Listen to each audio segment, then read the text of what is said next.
Já ouviu falar do príncipe da Pérsia? Porque um anjo de Deus lutou com ele por 21 dias sem prevalecer. Como esse principado satânico poderia ser tão poderoso que até o arcanjo Miguel precisou vir em auxílio do anjo de Deus? Neste vídeo, faremos um estudo bíblico detalhado sobre o príncipe da Pérsia e responderemos a todas essas perguntas. Mas antes de mergulharmos nesse tópico, não se esqueça de se inscrever em nosso canal e ativar o sininho de notificações para ser alertado sempre que postarmos um novo vídeo. Começamos em Daniel, capítulo 9, onde Deus revelou ao profeta uma visão geral de seu plano para a completa restauração de Israel.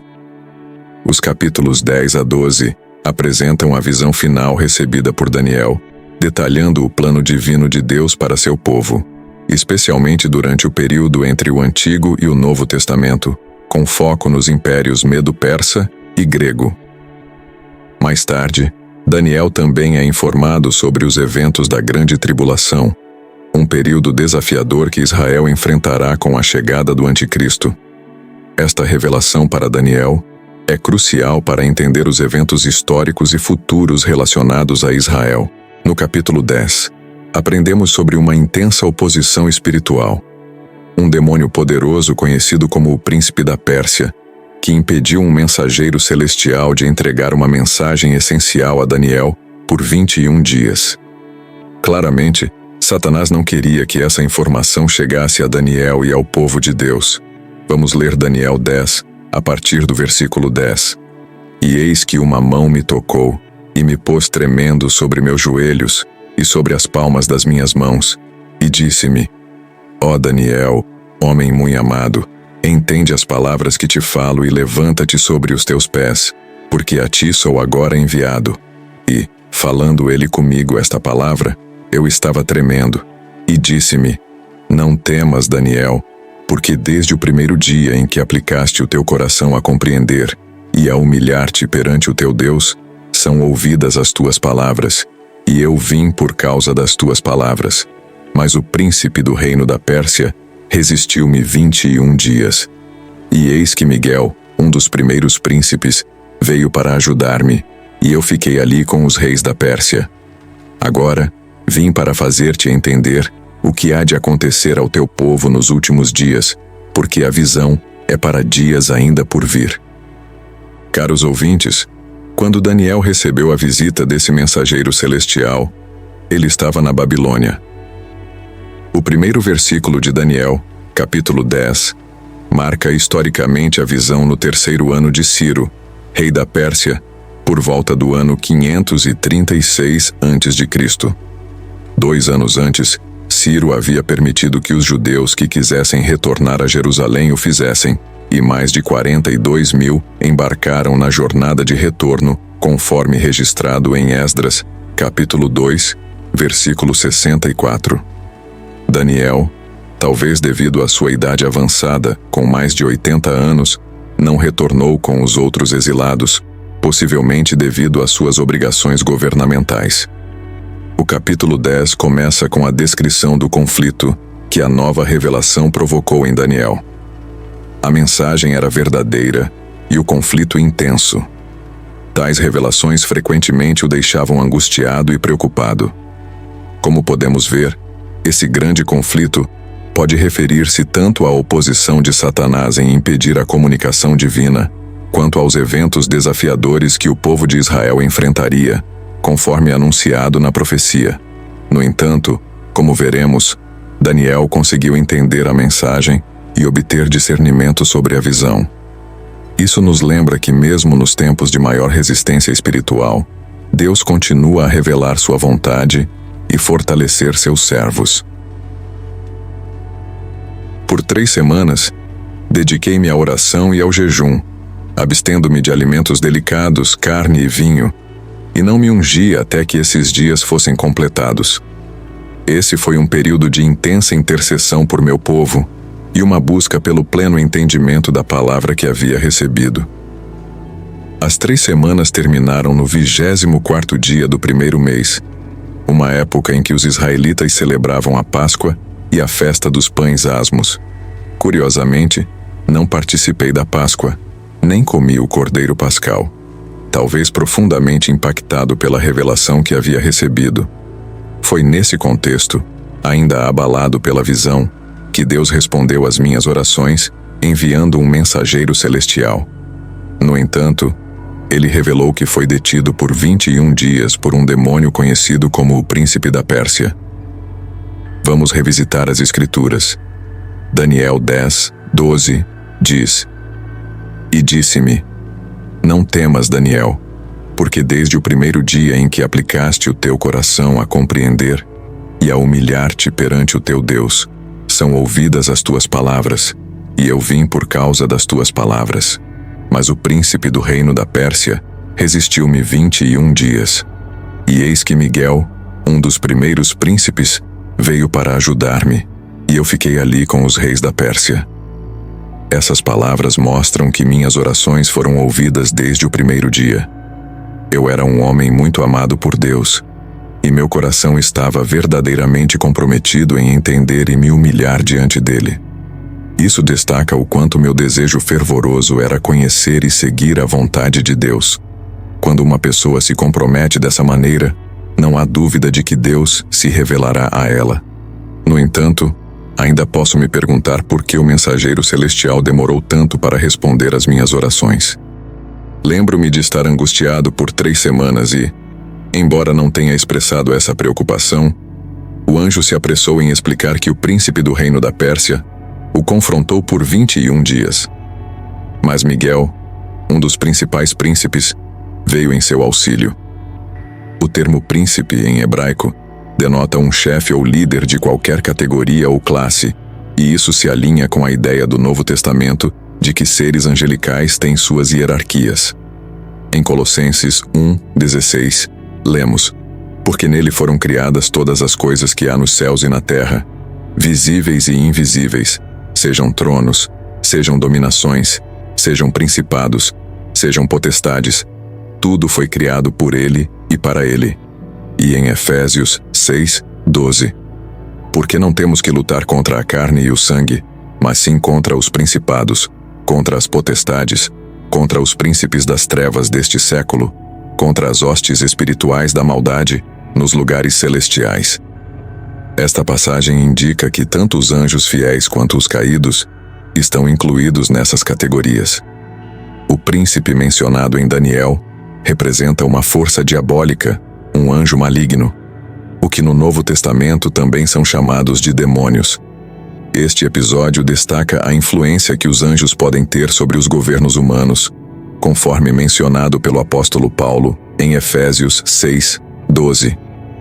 Mostra-me o quão poderoso é o príncipe da Pérsia, que conseguiu atrasar a resposta à minha oração.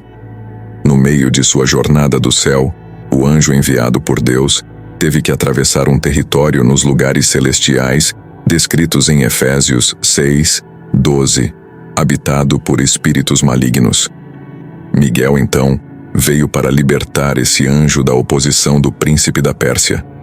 Esse príncipe é um espírito de grande maldade, e é interessante notar como hoje o principal adversário de Israel é o Irã, a antiga Pérsia, uma nação guiada por preceitos islâmicos sob o conselho do Ayatollah.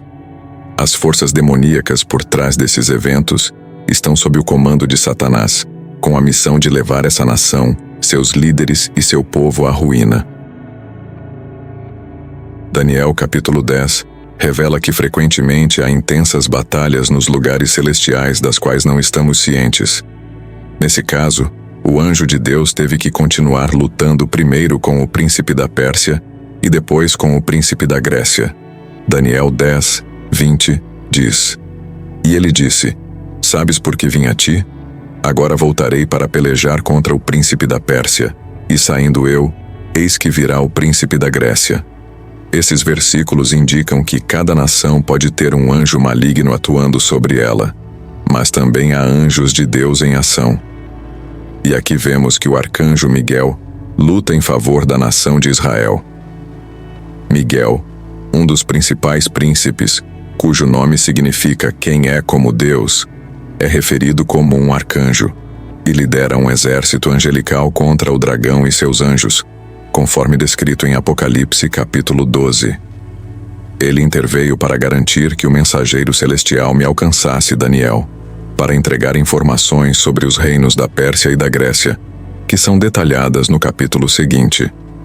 Finalmente, também recebi informações sobre eventos futuros durante a tribulação escatológica que Israel enfrentará quando o anticristo surgir. Claramente, Satanás não desejava que essa informação chegasse a mim e ao meu povo. Quanto ao conteúdo da mensagem que eu iria receber, o anjo esclareceu: Vim para te fazer saber o que há de acontecer ao teu povo nos últimos dias, porque a visão se refere a dias ainda distantes. Inicialmente, entendo que a profecia, que será mais detalhada nos capítulos seguintes, diz respeito ao meu povo Israel e descreve um período conhecido como os últimos dias. Este termo é frequentemente usado na Bíblia para se referir ao futuro, frequentemente visto da perspectiva do profeta. Nos capítulos 11 e 12 de Daniel, vemos que esse tempo futuro abrange tanto a era de Antíoco Epifânio quanto os tempos finais, quando o anticristo perseguirá a nação de Israel antes de ser derrotado pela vinda de Cristo. É importante entender que, embora o príncipe da Pérsia tenha conseguido atrasar a entrega da mensagem por 3 semanas, ele não pôde impedir sua entrega. Isso mostra que, apesar do poder significativo de Satanás e seus seguidores, ele é limitado. Também é notável que, embora Deus pudesse ter resolvido a situação imediatamente, ele permitiu que o conflito se desenrolasse entre os anjos. É curioso observar como os conflitos no reino dos homens, de alguma forma, refletem conflitos entre os seres angelicais. Satanás e seus exércitos estão ativamente envolvidos nesse conflito para tentar frustrar os planos de Deus. Esta situação nos dá um vislumbre da guerra que ocorre nos lugares celestiais entre os anjos de Deus e os demônios. Portanto, foram as forças de Satanás que causaram o atraso na resposta à minha oração. A verdade é que nunca poderíamos pensar que essa fosse a causa do atraso na resposta às nossas orações. E isso me faz refletir sobre como, embora a oração de Daniel pudesse parecer pequena, ela teve repercussões cósmicas. A oração sempre envolve uma batalha espiritual. Esta passagem me revela que existe um mundo de maldade invisível para nós, mas que está em constante conflito para impedir que a vontade de Deus seja cumprida no mundo dos homens. Como cristão, percebo que o poder da oração não deve ser visto apenas na vida de uma pessoa, mas também em uma perspectiva global. Os tempos finais exigem que os santos de Deus se envolvam em orações pelo mundo e suas autoridades. Quando nossas orações excedem nossas necessidades pessoais e atingem uma escala global, estamos tocando na esfera onde residem os principados e potestades. Precisamos de homens e mulheres ao redor do mundo dedicados à oração no reino da guerra espiritual. Como podemos ver, há seres espirituais lutando contra outros seres espirituais. Um mundo acima de nós está sempre ativo contra o mundo visível.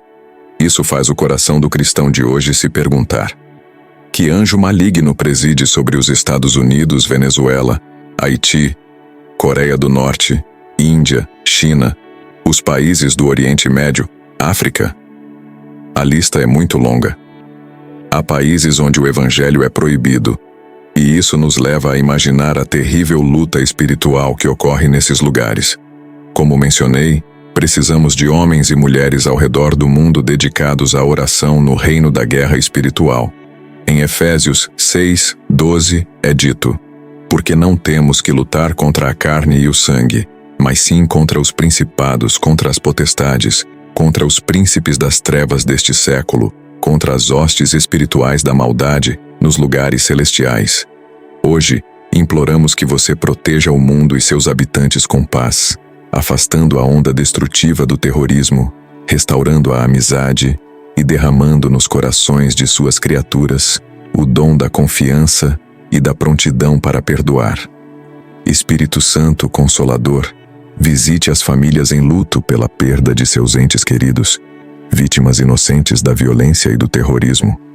Cubra-os com o manto de sua divina misericórdia, para que possam encontrar em você a força e a coragem para continuar sendo irmãos e irmãs para os outros, especialmente para os estranhos e imigrantes, dando testemunho de seu amor com suas vidas.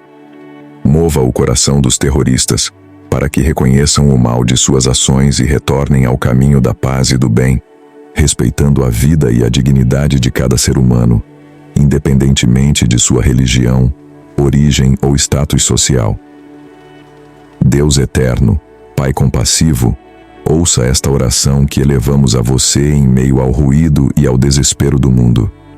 Estamos cheios de confiança em sua infinita misericórdia para com todos aqueles que perderam entes queridos por causa das guerras. Obrigado por fazer parte de nosso canal de sabedoria. Envio uma calorosa saudação a todos. Que Deus os abençoe grandemente